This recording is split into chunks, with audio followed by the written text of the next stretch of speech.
पिछले वीडियोस में हमने डिस्कस किया कि गायनेकोलॉजिकल कैंसर्स क्या होते हैं और महिलाओं को स्क्रीनिंग करवाना चाहिए इसके प्रति। स्क्रीनिंग का अर्थ है वो व्यक्ति जिसको कोई बीमारी नहीं है, वो कुछ टेस्ट करके ये जांचना चाह रहा है कि कोई छुपी हुई बीमारी बॉडी में तो नहीं है। इसके लिए एक शेड्यूल होता है। So Pap smear stands for Papanicolaou. Papanicolaou is the scientist और the doctor who discovered this test.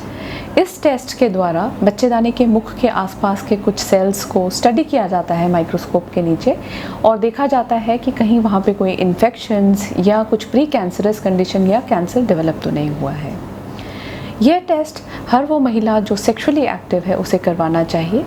Earliest age to start with is 21 years.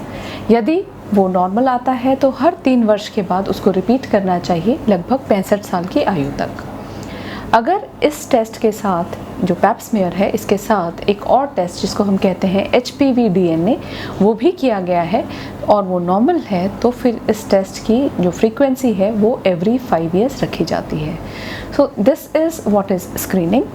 ये उनमें भी होना चाहिए जिनका टीकाकरण हुआ है। टीकाकरण से केवल हम 4 या 5 HPV स्ट्रेन्स के प्रति अपनी सुरक्षा करते हैं। बहुत और HPV स्ट्रेन्स हैं जिसके द्वारा संक्रमण से कैंसर बन सकता है। So Pap smear has to be done irrespective of the vaccination status for cervical cancer.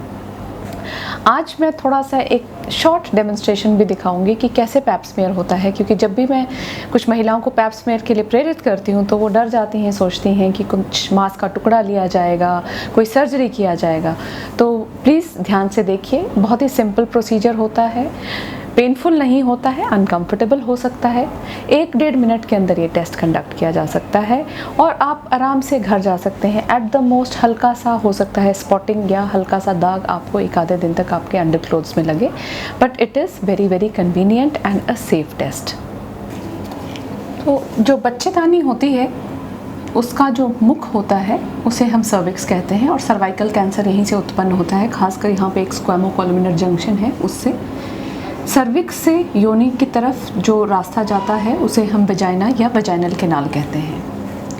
Normally cervix के आसपास कुछ फ्लूइड होता है और इस फ्लूइड में यहाँ से सेल्स या कण झड़ झड़ के एकत्रित होते रहते हैं।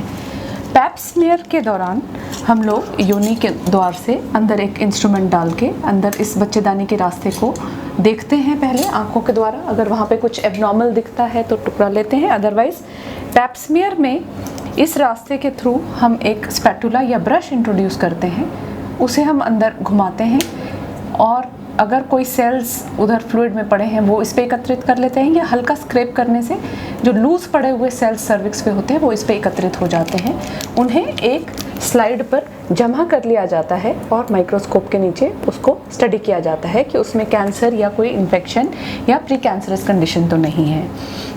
इसके अलावा एक छोटा सा ब्रश लिया जाता है। इस ब्रश से वजाइनल कैनाल के थ्रू सर्विक्स के हल्के से अंदर जाके इस ब्रश को घुमा के यहाँ पड़े हुए सेल्स को भी इकट्ठा करके स्लाइड पे डाल के माइक्रोस्कोप के नीचे इवैल्यूएट किया जाता है। तो देखा जाए तो पैप स्मीयर में केवल ये 2 इंस्ट्रूमेंट्स का प्रयोग है, कोई भी बायोप्सी या टुकड़ा नहीं लिया जाता है और ये पेन नहीं करते हैं। किसी महिला को हल्का सा स्पॉटिंग या हल्की खरोच से कभी कभार एक आधा ब्लड का ड्रॉप आ सकता है और वो अपने आप ही रिजॉल्व हो जाता है एंड ये टेस्ट की रिपोर्ट 1 या 2 दिन में उपलब्ध हो जाती है।